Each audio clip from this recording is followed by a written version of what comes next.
Alrighty, guys. Costumes. It seems like every single iteration, every single different movie in a franchise of a superhero film requires a new costume for our titular heroes. And Spider-Man, I think most of all, is no different. I think every single Spider-Man movie, there's been different costumes because, well, I mean, cynically, selling toys, but also, just changing up the look, right? Distinguishing the Spider-Man movie from the last one. So it's no surprise that we would be getting a new Spider-Man suit, especially given the fact that at the end of Spider-Man No Way Home, there was a new suit. It was a homemade suit, we think, based on the ending of No Way Home, leading into Spider-Man Brand New Day.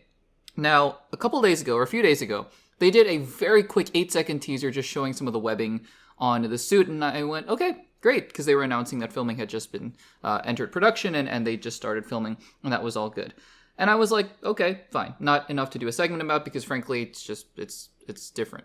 But then, right after that, about a day later, they did a longer 20 to 30 second clip where Tom Holland is running around in the new suit and he unveils it without the mask.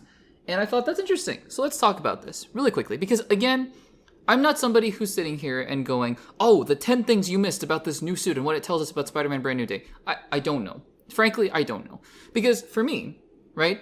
For me, the costumes are perhaps one of the least important things about any superhero movie.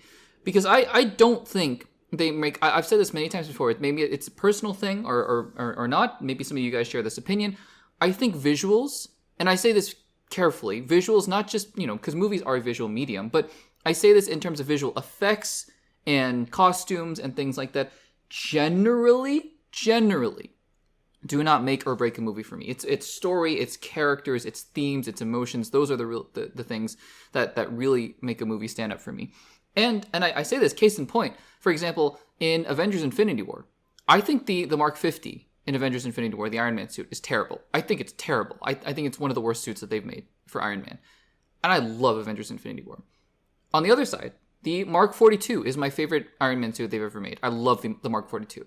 I think Iron Man 3 is not the best. It's fine. It is what it is. So that's all to say the costumes don't really, they don't make or break the movie for me. But we get a new look at Spider-Man's costume for Brand New Day. One of them, because in No Way Home, I think he had 3 or 4 different costumes that he was wearing.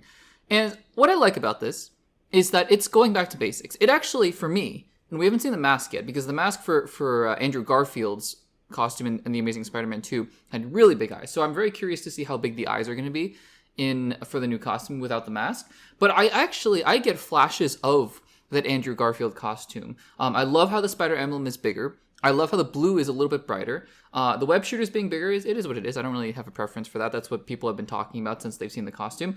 And I think that it looks classic. And I like that, I think that just given what happened at the end of No Way Home, I'm very curious to see. There are a lot of rumors going around that the reason that it looks like this is because Tom Holland's Spider-Man Peter Parker took inspiration after having seen Tobey and Andrew's costumes, which I think is a really cool thing. I hope that they actually do incorporate that a little bit, because this looks like it's a homemade suit, or it doesn't look like it's a homemade suit, but it seems like, rather, that it's a homemade suit just based on the ending of Spider-Man No Way Home. So I'd be very curious to see what the origins of this costume were. Did he make this entirely by himself? Did he get some help? Maybe Bruce Banner, now that we know, and we're going to talk about this later on in the podcast, now that we know that Hulk is going to be in Spider-Man Brand New Day. I don't know. But I think it's interesting, and I'm curious to see how it plays. Because again, it's a little more vibrant. It's a little more... it's a little bit more comic book accurate, which I think is fine for Spider-Man. That's totally good. I do think we forget, because Spider-Man, since Far From Home, has been more black than blue, in addition to the red. And I think that we forget, though, that the original Spider-Man costumes in Homecoming, it was blue. It had some blue. It just wasn't as bright as it is now, which I think, again, it's a fun thing to do, hewing more towards the classic Spider-Man costume. So I'm excited for this. Really, more than the costume itself, I'm excited just to see that this movie is happening. Tom Holland says, he asked the question, we ready? And we're going.